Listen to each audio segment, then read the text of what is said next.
नमस्कार दोस्तों। Post office में पैसा इन्वेस्ट करने के लिए काफ़ी सारी इन्वेस्टमेंट स्कीम्स हैं जिनमें आप अपना पैसा इन्वेस्ट कर सकते हैं। लेकिन लॉन्ग ड्यूरेशन मतलब लंबे समय के लिए केवल दो ही स्कीम है। एक है पीपीएफ स्कीम और दूसरी है सुकन्या समृद्धि योजना। दोनों स्कीम में आपको 15 साल तक पैसा जमा करना होता है। लेकिन सुकन्या समृद्धि योजना 21 सालों तक की होती है, मतलब 21 साल तक आपको पैसा पड़ा रहने देना होता है। और लॉन्ग ड्यूरेशन स्कीम होने की वजह से अच्छा इंटरेस्ट भी मिलता है और इसमें टैक्स बेनिफिट भी मिलता है।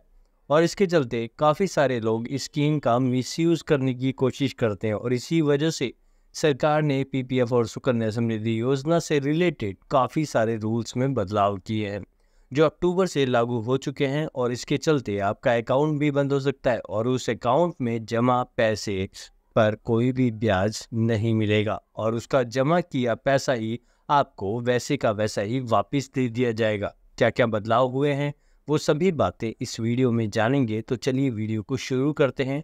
तो गवर्नमेंट के डिपार्टमेंट ऑफ इकोनॉमिक अफेयर्स की तरफ से एक नोटिफिकेशन जारी किया गया है जिसमें बताया गया है कि क्या क्या बदलाव पीपीएफ और सुकन्या समृद्धि योजना में किए गए हैं। क्योंकि पहले के जो रूल थे उनमें कुछ कमियां थी और इस वजह से कुछ लोग गलत फ़ायदा उठा रहे थे।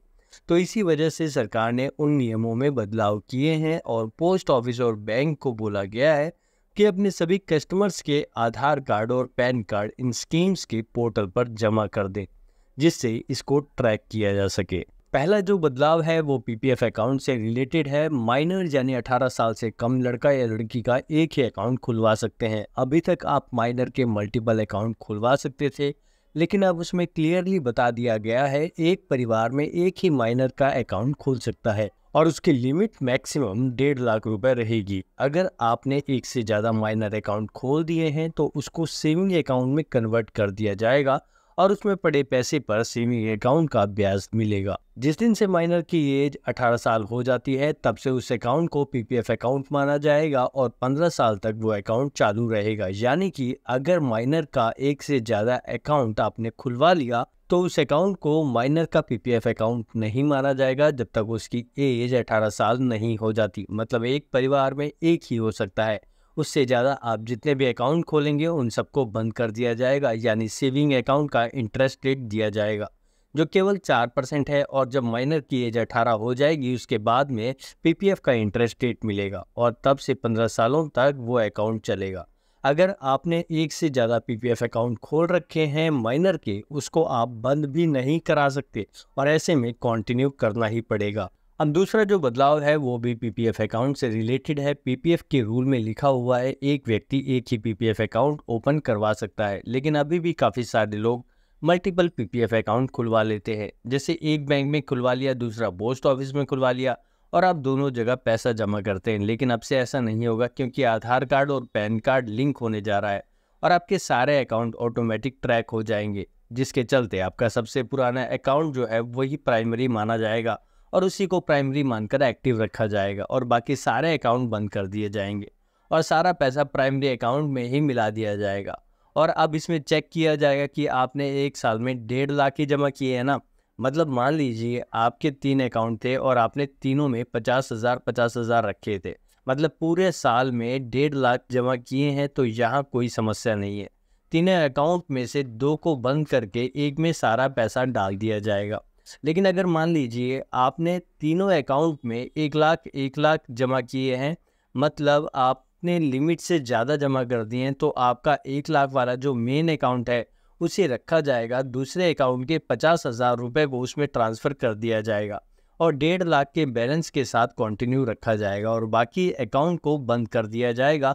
और इस 1.5 लाख के अलावा आपका जितना भी पैसा जमा है वो आपको रिफ़ंड कर दिया जाएगा और उस पर आपको कोई इंटरेस्ट नहीं दिया जाएगा। आपने कितने ही सालों से ये पैसा रखा हो, पूरा पैसा आपको बिना इंटरेस्ट के साथ रिफ़ंड किया जाएगा। तो मैक्सिमम लिमिट का ध्यान रखते हुए आपने किसी साल में 1.5 लाख से ज़्यादा पैसा ना जमा किया हो, किसी भी साल ज़्यादा पैसा जमा किया होगा तो आपके एक्स्ट्रा अकाउंट बंद करके आपकी एक्स्ट्रा जमा राशि वापस कर दी जाएगी। आप सिर्फ एक ही अकाउंट रख सकते हैं, वो भी 1.5 लाख की लिमिट के साथ। अब बात करते हैं तीसरे बदलाव की। ये भी पीपीएफ से ही रिलेटेड है। यह एनआरआई कस्टमर के लिए है जो एनआरआई कन्वर्ट हो चुके हैं, यानी अकाउंट ओपन करवाते समय वो इंडियन रेसिडेंट थे, लेकिन अकाउंट ओपन के बाद वो एनआरआई हो गए। उनका अकाउंट का जो इंटरेस्ट है वो अक्टूबर से 0% कर दिया गया है और 30 सितंबर तक उन्होंने पैसा जमा किया है, उस पर 4% का इंटरेस्ट मिलेगा, यानी सिंपल इंटरेस्ट वाला ब्याज दिया जाएगा। अभी तक क्या हो रहा था,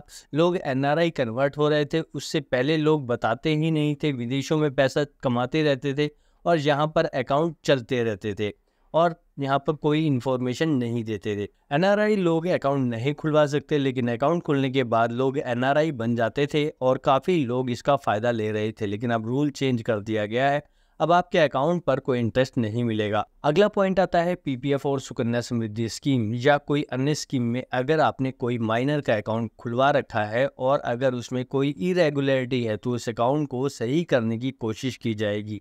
मतलब अगर आपका कोई भी डॉक्यूमेंट जमा नहीं है तो उसको जमा करवाया जाएगा और कोई भी कमी होगी तो उस पर सुधारा जाएगा। इसके अलावा अगला जो बदलाव है वो है सुकन्या समृद्धि योजना से रिलेटेड। अभी तक क्या होता था, एक ही परिवार में 2 अकाउंट खोले जा सकते थे, मतलब आप अपनी 2 बेटियों के नाम पर 2 अकाउंट खोल सकते थे और 8.2% का अच्छा इंटरेस्ट कमा लेते थे।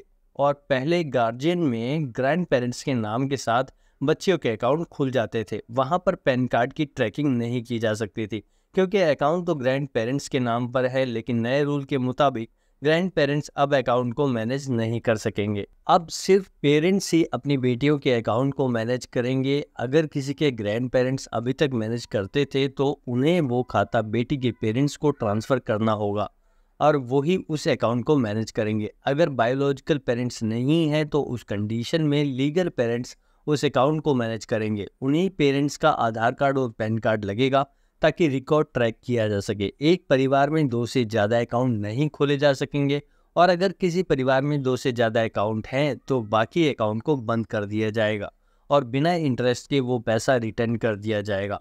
उम्मीद करते हैं वीडियो आपको फ़ायदेमंद लगी होगी।